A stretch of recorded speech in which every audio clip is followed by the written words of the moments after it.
My name's Steve and welcome to the Seaside Allotment channel. We're not at the allotment today, we're at the garden and I'm just chilling out, to be honest. I had a busy day yesterday and I've got a busy week next week as well. I'll do some videos of that, but basically we're clearing all the broad beans and the onions and the garlic and the elephant garlic and processing all those and reconditioning the ground and getting the leeks and some of the brassicas planted and some of the squash. So loads to do. And yeah, let's just look at the garden. It's nice and peaceful. So that's the view from where I'm sitting at the moment. And yeah, just really enjoying being in the garden rather than down the allotment at the moment. And I've got a few jobs to do today. I'm going to be planting I'll show you those later actually. Let's just have a quick walk around. So lots of people like the overview. So here I've got my, I say early potatoes, but obviously we've been eating potatoes since April time. But yeah, so strawberries, potatoes, and then we've got lots of tomato plants. My seedling bench. These are the outdoor tomatoes. There's brassicas all the way around the back there. Various things in those front beds. Big grapevine here. And then on the other side, we've got our little outdoor dining and reading area over here.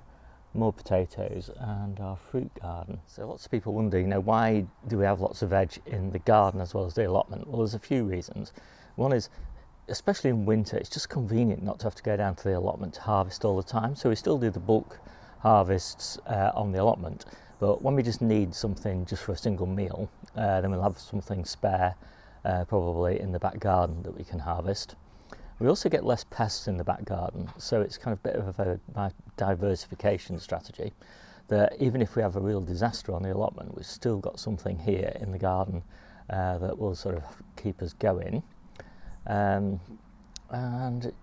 just a bit of extra space basically, because there are just a few things that we run out of space for on the allotment. So I'll show you around in more detail. Potatoes, and there's a variety of different ones here. There's King Edward's, there's Sarpo Una, and some Charlottes, and then down here these are Charlottes that we've already harvested once, and so they've been refilled and new Charlottes being put in. And the same with the ones at the back there, they're just coming up. They came up about a week ago. Most of the early potatoes that we eat, they come from the allotment, and we've grown those in the polytunnel, and so we started harvesting those in April. We've finished the allotment ones now, so we're on to these. So we've harvested those two at the end there are just about ready to harvest, and once they're finished, these will be ready, and then we'll move to the main crops. Take a look at the tomatoes. So all of these down here are hundreds and thousands, or tumbling tom reds or tumbling tom yellows. And then we've got our thornless blackberry there that died back completely last year, so it must have got some sort of disease, but it has sprung back to life a little bit, and so I'm hopeful that we haven't lost that. And then let's just carry on with the tomatoes. More tumbling tom reds, more tumbling tom yellows, and then these are the outdoor tomatoes. All of these are blight resistant apart from the Amish paste. We've got loads of tomatoes down on the allotment, but it's just nice to have a few here. So this is my little seedling bench. It sits in these saucers on these little bolts here. You can see them, just to keep the slugs off. We've got loads of different brassicas here, and some more here. Basically this is all brassicas. I always sow, or have in my sowing log, to sow 2 successions of these winter ones, and that's because of things like this. These are just burnt to a crisp, and they're the January Kings, so not very successful that, but yeah, I've got another sowing there, you can see, and hopefully there's some January Kings in there coming up, which yes there are. I've got a few beans here to fill some gaps because the weather's been so bad. Everybody's had the bad weather. We haven't actually had that much rain, but it's been cold and windy. So I've got some runner beans there and varieties of French beans down there, as I say, just to fill a few gaps. And then this is my main sort of August salad crops there, so lots of different types of lettuce and the like there. And in the past I've always struggled to have a really good crop of salads in August, so this is my attempt to correct that. We've never gone short, but it's sometimes been a bit of a challenge to keep the harvest going at the rate that we harvest, which is quite a lot, probably about 30 2-litre containers, so 60 litres of salad a week. So these are my pride and joy, these really. These are my first attempts at grafting apple trees, and there's 2 apple trees on the allotment site that I've always loved the apples from, friends of ours who let us harvest their apples occasionally. And so yeah, I took cuttings off those and grafted them not last year, the year before, and these are the resulting trees. And I can't say they were the most elegant grafts I've ever done, but to actually have my own versions of those apples is just really exciting, because I don't know the variety of them, so I can't buy them, so the only option was to graft them. And yeah, I've got 2 of them there, and I've actually got another one as well, which you might see later. So I've got a carrot bed, and we always like to have a carrot bed at home, just because there's less chance of carrot fly here, but germination's a little bit sparse, as you can see, so I'll probably fill in a few of those gaps. And then we've got some lovely brassicas at the back there. We've got some kales, some calabrese, some colettes, more colettes there, more kales there. Looking really nice. And then we've got one of our cherry trees, and again it's nice to have cherries in the back garden to eat fresh. We've got lots in containers as well, I'll show you those later. I've got some really lovely brassicas there, all kales of various different descriptions, and then 2 more outdoor tomatoes at the front there. And then this is a bit of a disaster really. So we actually have a company come in to look after our grass, because I spend so much time gardening for growing fruit and veg, can't be bothered to look after the grass as well. But that has proved to be a bit of a mistake, and I'm actually thinking I might stop that company. Green Thumb, because they actually came and sprayed a weed killer on some of these beds. It was a granular weed killer, and just the dispenser thing that they use, they're normally quite careful with it, but this time they managed to get it on here, and as a result these chard are just not growing. They've basically been exactly like this size now for well over a month, which is just ridiculous. And so I'm pretty sure they got a dose of weed killer. Now I'm guessing that weed killer is now deactivated, because it's been, in contact with the soil for a month or more. So I'm going to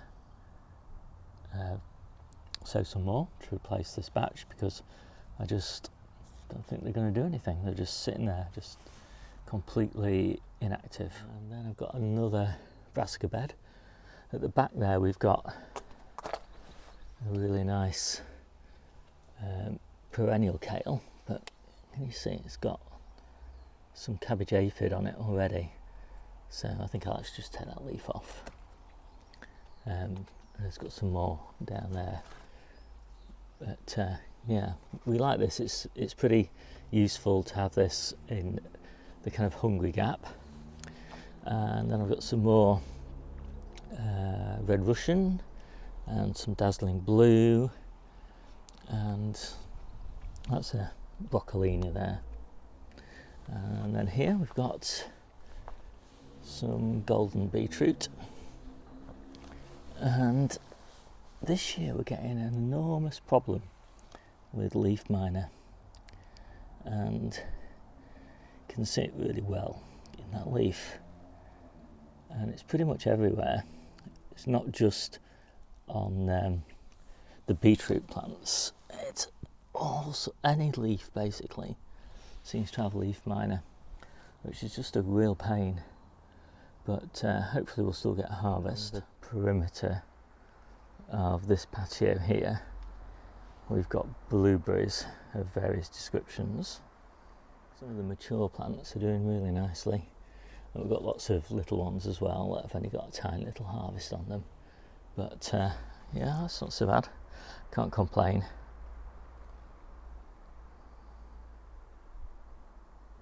Cherry tree here, which I'm very pleased with. It's growing really nicely. I think I've stopped it now at that height because I think that's plenty high enough. I only planted it last year.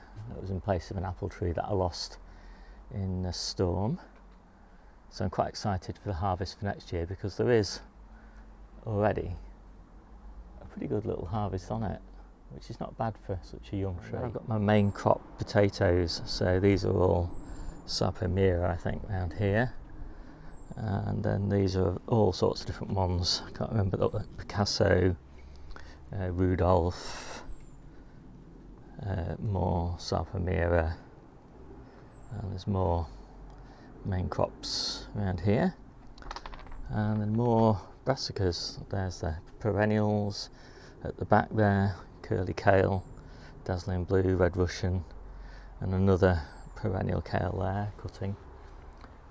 Some more cuttings here, which, oh my goodness, did they suffer from slugs and snails.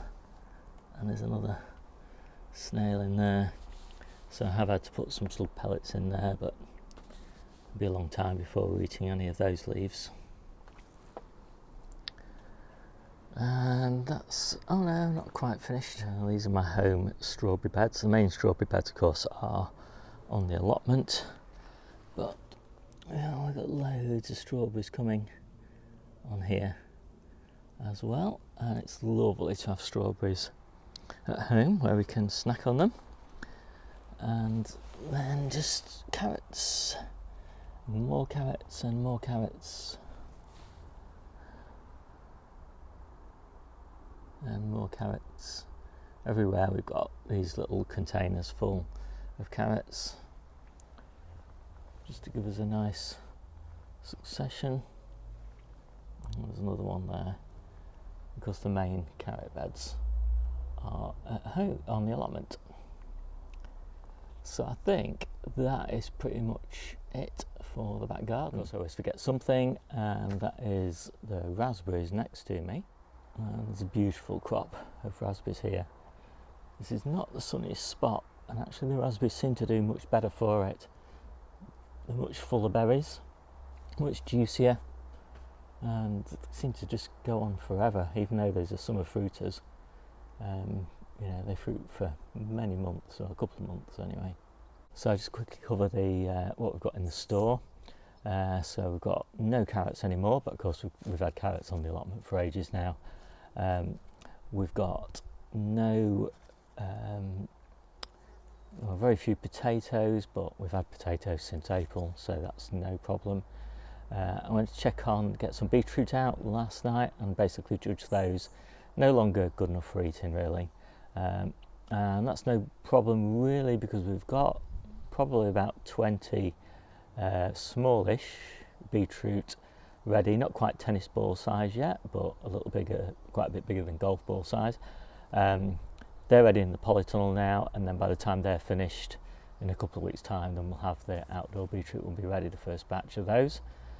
So that's not too bad. Potatoes, got a few scrappy potatoes left in the store, but of course we've had potatoes since April, so fresh potatoes, so that's not a problem.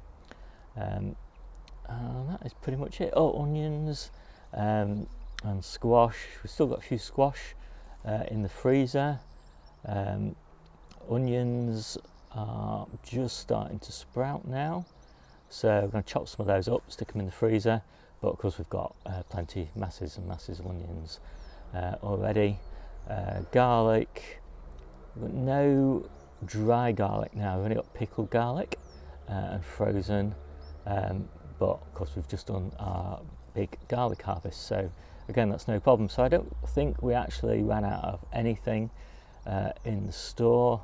For everything I think we had plenty of stuff, this new season stuff, at the same time as we were running out, so I think I can count that as a success this year. Managed to be pretty much completely self-sufficient in veg without compromise, and I think that's the important thing. Obviously it's easy to be self-sufficient, but can you be self-sufficient without compromise? And that means masses of fresh, wonderful quality food, very wide variety all through the year, without having to freeze it or anything like that. So with that, I think I'll call it a day for the back garden tour, and I'll see you soon on the allotment. Lots to show you there. See you soon.